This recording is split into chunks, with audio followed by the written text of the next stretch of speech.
right, hello everyone. I'm going to read tonight's story. It's called East of the Sun and West of the Moon.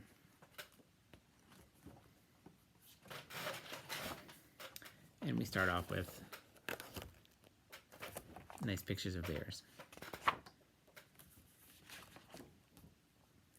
East of the Sun and West of the Moon, retold by Kathleen and Michael Haig. For Megan and Brittany, our sun and moon. Once long ago, there lived a husband and his wife and their 7 children. They had not enough to eat, and their clothes were patched and worn because they were very poor.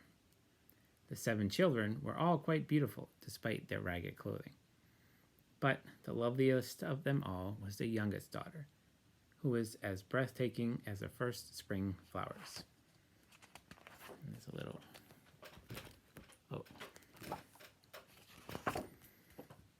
Late one night in autumn, when the wild wind blew terribly against their little cottage, there came a tapping at their door.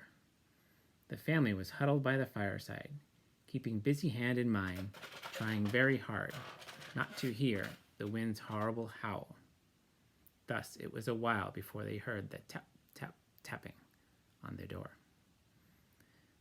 The mother peeped out of the window but could see nothing because the night was heavy and black, like the devil's heart, and the stars were all in hiding.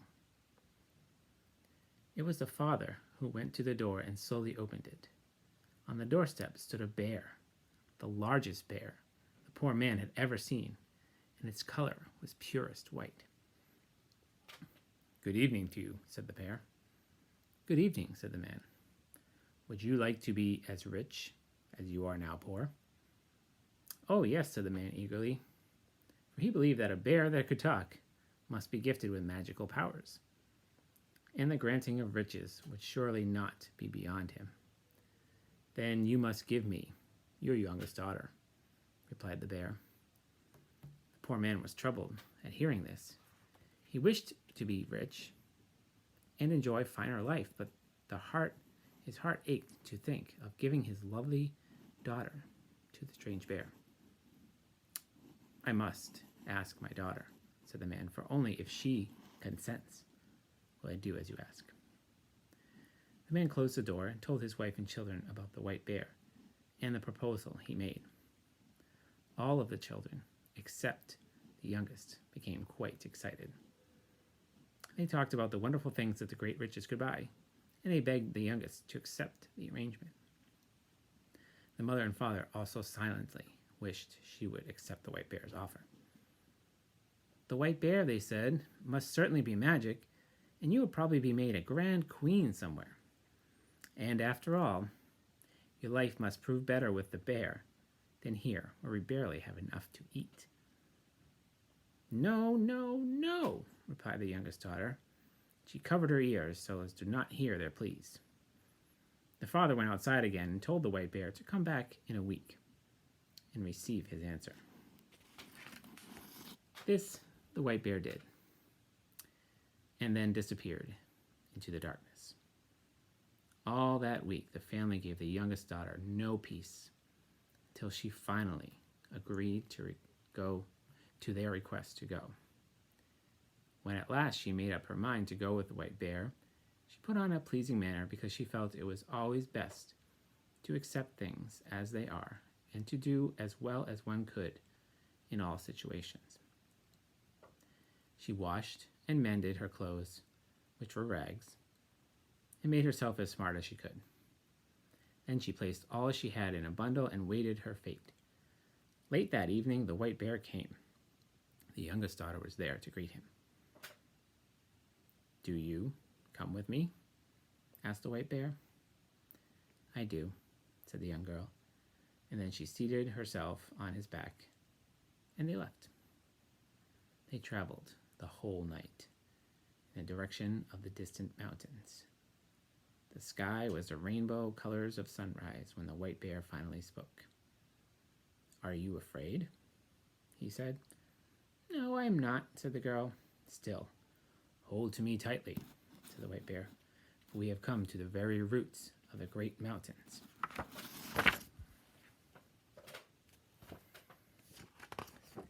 And these parts are full of evil things. The black dwarves live here, as well as wicked trolls. But keep your courage, because as long as you are with me, no evil will dare touch you. They traveled on, and the woods became darker and darker. The trees had sinister looks, and there were strange rocks etched with runes. Every once in a while, the girl thought that she saw yellow eyes blink at them from behind the twisted roots of the trees. At last they came to a great rock. The white bear told the girl that it was the heart of the wild mountains, and inside was his castle. The girl climbed down from the back and watched as the white bear stood and knocked on the massive rock. While he knocked, he chanted in a strange language. Soon the girl heard a loud crack and watched in disbelief as the side of the mountain opened. The girl followed the white bear inside the mountain and heard the opening close behind them. Inside, many brilliantly lit rooms shone with gold and silver. They came to a large hall which was so magnificent that words are not adequate to describe how splendid it was. The white bear handed the girl a silver bell. "Ring this bell," he said, "and whatever it is you wish for, it will appear." Then the white bear left, and the girl was alone. She had no food since leaving her parents' house and wished for something to eat. So she picked up the silver bell. Scarcely had the first chime sounded when a table appeared, set with the finest meal one could imagine. Never before had the girl tasted such food. After the meal, the long journey she had taken with the white bear finally took its toll. She gave a long yawn and picked up the silver bell and wished for a comfortable bed. Again, no sooner had the bell rung than she was in a lovely bedchamber. There stood a bed ready for her, which was as pretty as she found it was comfortable. It had pillows of satin, silk, and lace, curtains of silk, fringed with gold, and everything that was in the room was of the finest quality. The room had but one window, which looked out upon the wild woods below and the blue mountains far away. It gave the girl a nice feeling to know that at last she could see the world that she had left behind. From her bed, she gazed around at all of the fine things in the bedchamber, things only a princess could possess. Then she noticed a dark corner in her room. This corner was bare.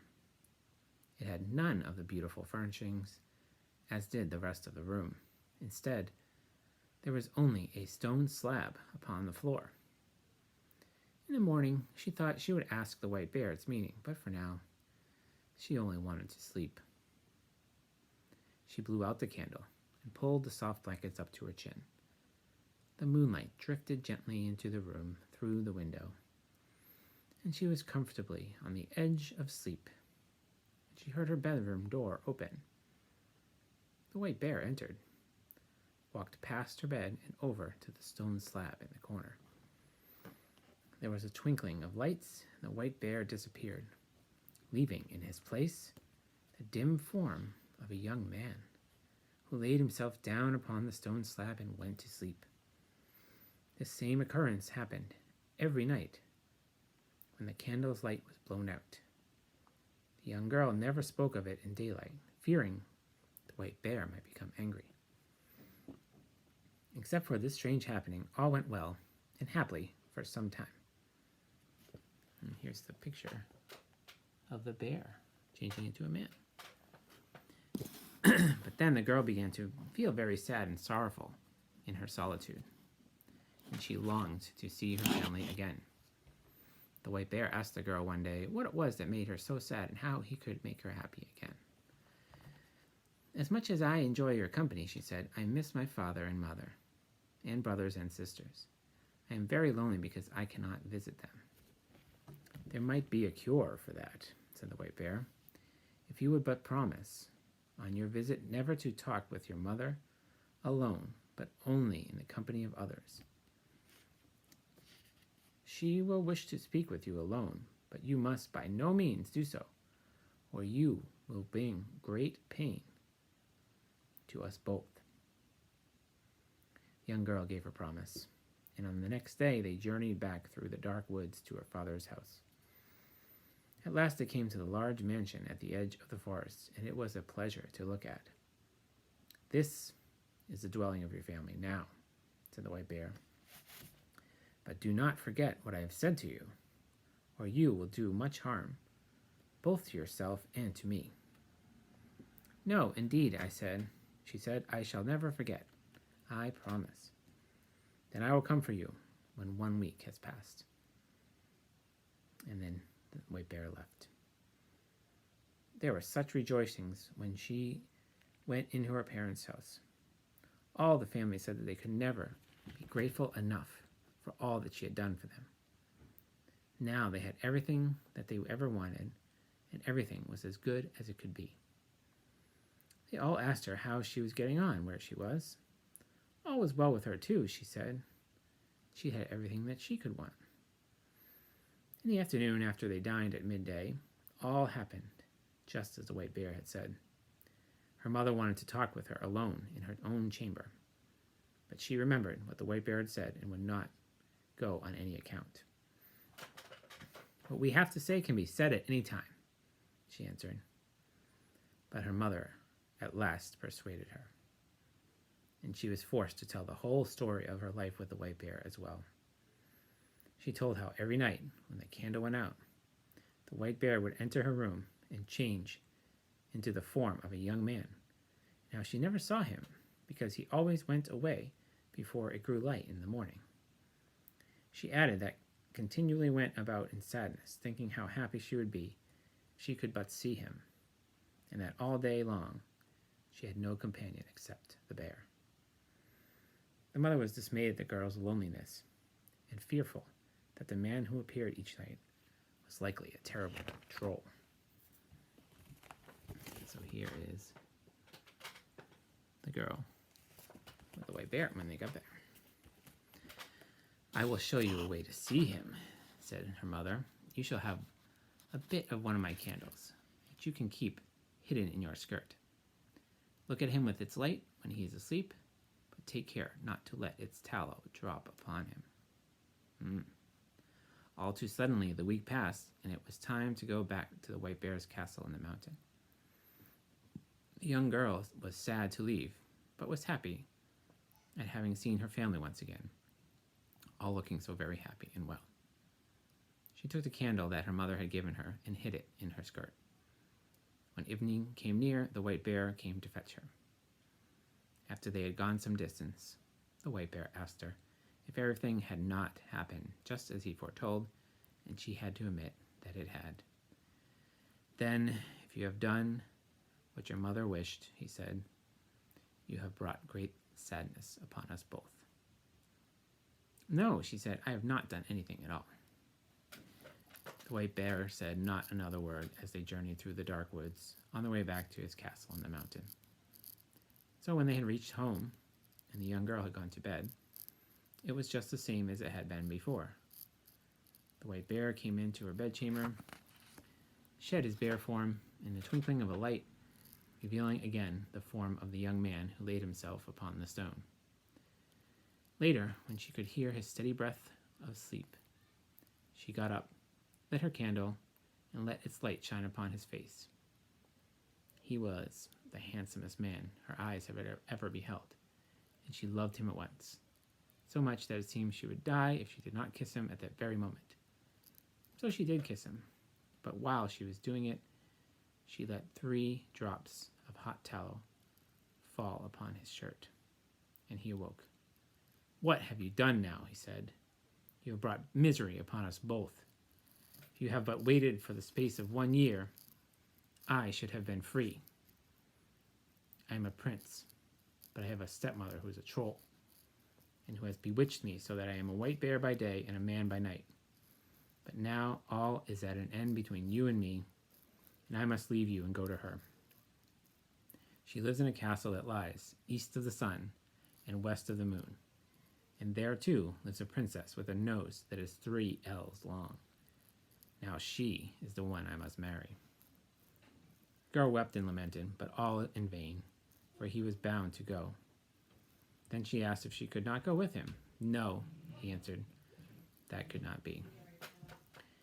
"Can you at least tell me the way to the castle?" she asked, "and I will come to find you. That way I may surely be allowed to do." "Yes, you may try," but he said sadly, "but there is no way thither.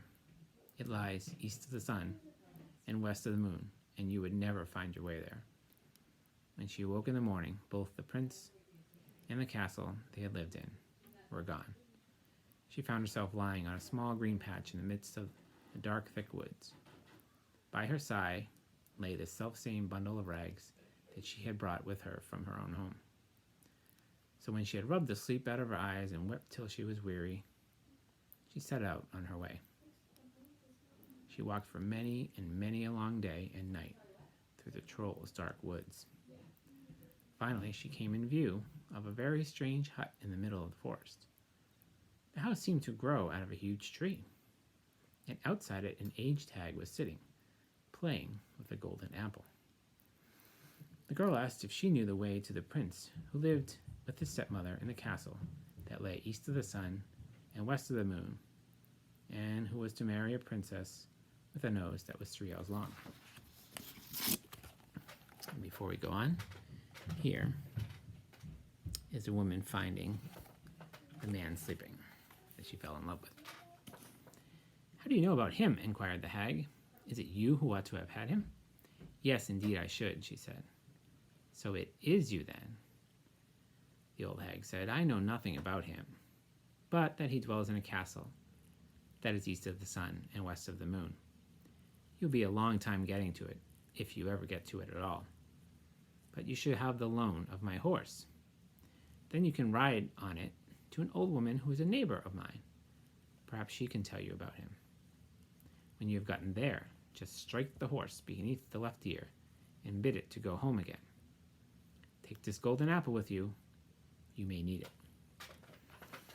So the girl seated herself on the horse, and they rode for a long, long way, until at last they came to a waterfall, where another old hag was sitting atop a runestone, combing her hair with a golden comb.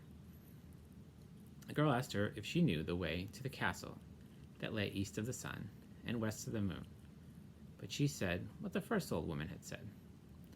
"I know nothing about it, but that it is east of the sun and west of the moon, and that you'll be a long time in getting to it, if you ever get there at all. But you may have the loan of my broom, and it will fly you to an old woman who lives near me. Perhaps she may know the way where the castle is, and when you have gotten to her, just give the broom a kick and bid it go home again." Then she gave the girl the gold comb, for she said it might be of use to her. So the girl seated herself on the broom, and away it flew over the woods to the great mountain. The broom came down in front of a cave where an old hag sat spinning yarn on a golden spinning wheel. Of this woman, too, she inquired if she knew the way to the prince, and where to find the castle that lay east of the sun and west of the moon. But it was only the same thing again. "Maybe it was you who should have had the prince," said the old hag. "Yes, indeed, I should have been the one," said the girl. And alas, this old crone knew the way no better than the others. "But you may have the loan of my basket," she said, "and I think you had better ride to the east wind and ask him. Perhaps he may know where the castle is, and he will blow you there. When you have gotten to him, just turn the basket over, and it will come home again." Then she gave the girl the golden spinning wheel, saying that perhaps she would find that she had a use for it. The girl climbed into the basket. It flew up into the sky, and it was a long and wearisome time before she arrived at the edge of a thick forest. There a great brown man stood as large as the tallest tree. "Why have you come?" asked the east wind. The girl rose out of the basket. "Can you tell me the way to the prince who dwells in the castle that is east of the sun and west of the moon?" she asked. Well, said the East Wind, I have heard tell of the prince and of his castle, but I do not know the way to it, for I have never blown so far. But if you like, I will go with you to my brother, the West Wind. He may know the way, and he is much stronger than I am. Sit on my back, and then I can carry you there. So she seated herself on his back, and they did go swiftly. Still, it took many days until they came to a great forest, where they saw the West Wind standing. He was larger than his brother, the East Wind. We have a nice picture of one of the hags here. Comes up a little later, but okay. The East Wind spoke and said that the girl whom he had brought was the one who ought to have had the prince at the castle that lay east of the sun and west of the moon. And he said now she was traveling about to find the prince again. So he had come there with her and would like to hear if the West Wind knew the whereabouts of the castle. No, said the West Wind, so far as that have I never blown.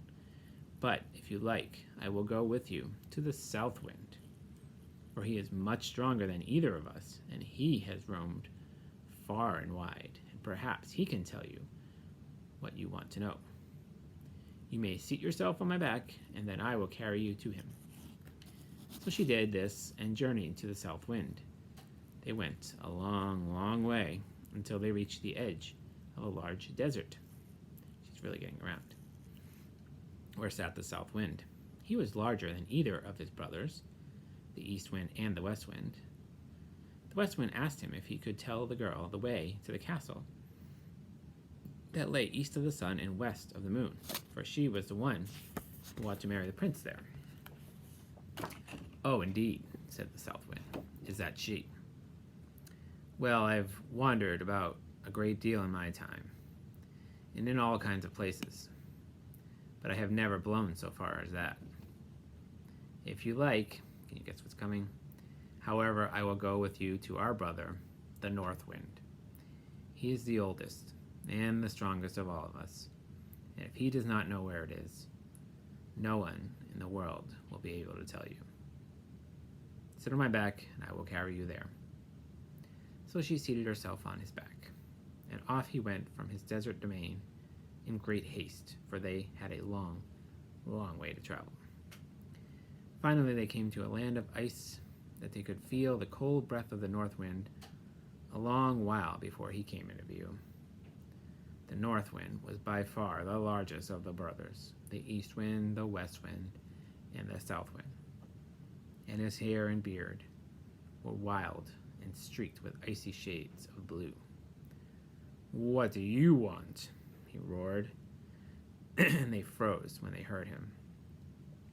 Said the South Wind, "It is I, brother, and this is she who should have had the prince, who lives in the castle that lies east of the sun and west of the moon. And now she wishes to ask if you have ever been there and can tell her the way, for she would gladly find him again."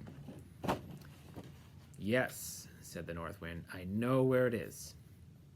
I once blew an aspen leaf there, but I was so tired for that many days afterwards I was not able to blow at all. But if you really are anxious to go there, and are not afraid to go with me, I will take you on my back and try, if I can, to blow you there." "There I must go," she said. She's not going to turn back now. "For if there is any way of getting there, I must try, and I have no fear, no matter how fast you go." "Very well then," said the North Wind, "but you must sleep here tonight, for if we are to ever get there, you must have the day before us." The North Wind woke her early in the next morning and puffed himself up. He made himself so big and so strong that it was frightful to see him, and away they went high up through the air, as if they would not stop until they had reached the very end of the world. Down below there was such a storm that it blew down woods and houses, and when they were above the sea, ships were wrecked by the hundreds. And thus they tore on, and a long time went by, and then yet more time passed. and still they were above the sea. The north wind grew tired, and more tired, and at last, so utterly weary was he, we'll find out that in a second. There is a big north wind. He's flying her on his wings. So tired was he was scarcely able to blow any longer.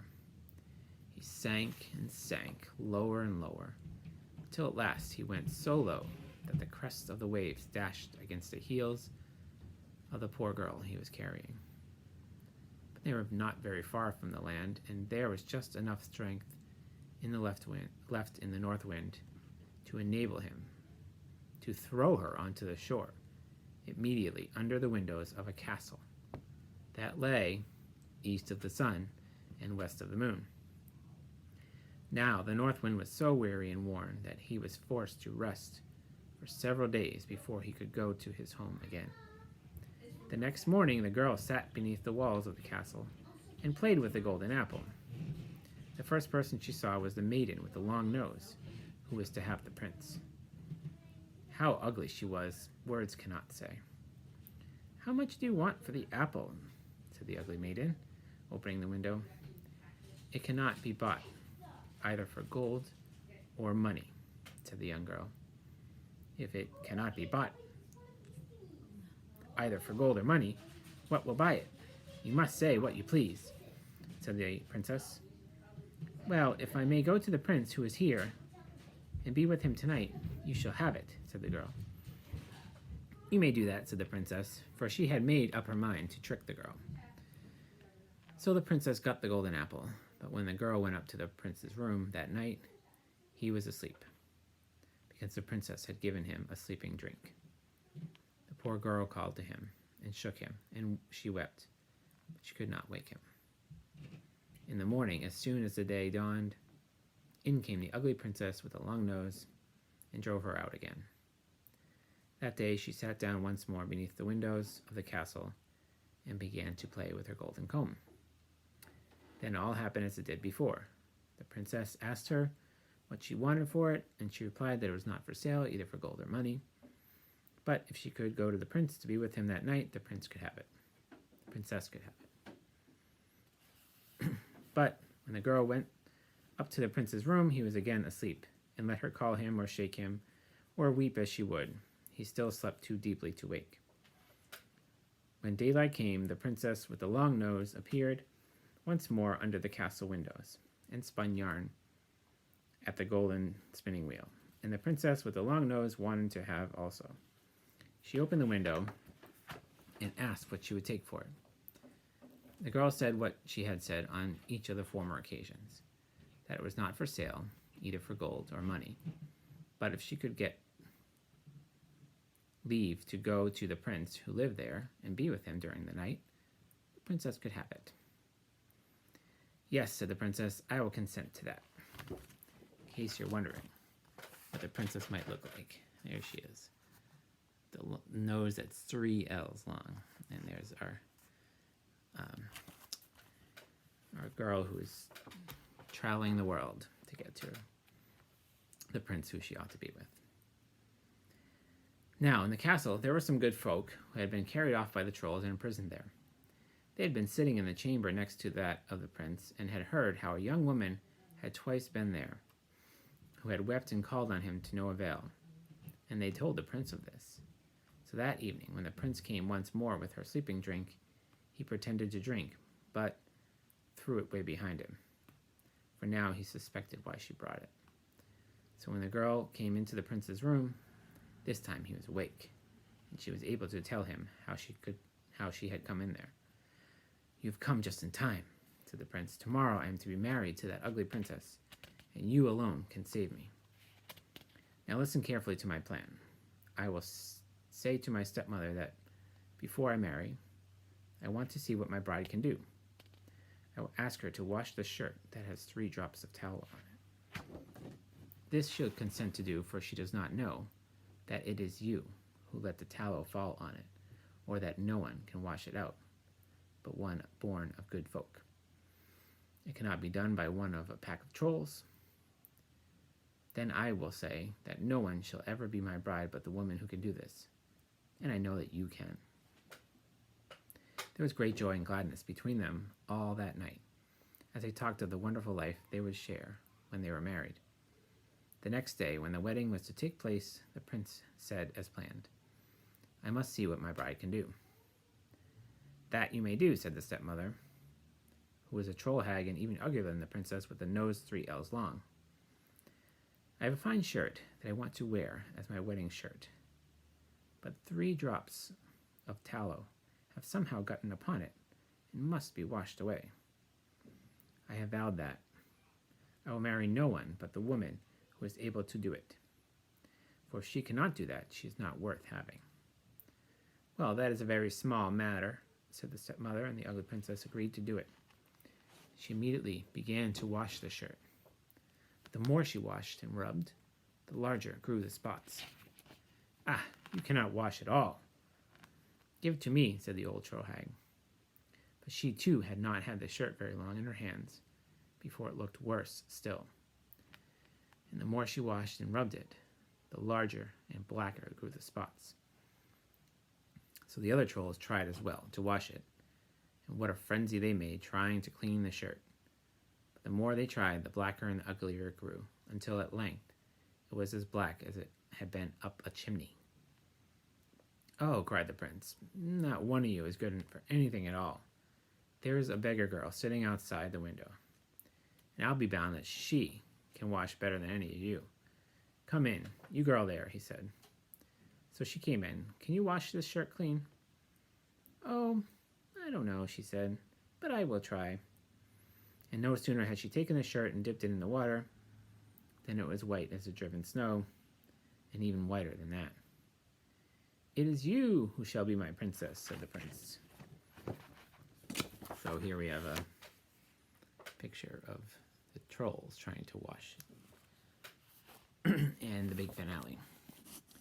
Then the old troll hag blew into such a rage that she burst, and the princess, the long nose, and all the little trolls must have burst too, for they have never been heard from since. The prince and his new bride set free all the good folk who were imprisoned there, and then a rainbow appeared and carried them, and all the gold and silver they could hold, far away from the castle that lay east of the sun and west of the moon. And there it is. Well, I hope you enjoyed my story tonight, and this is my test, so next week I'll be back with some new stories. Good night.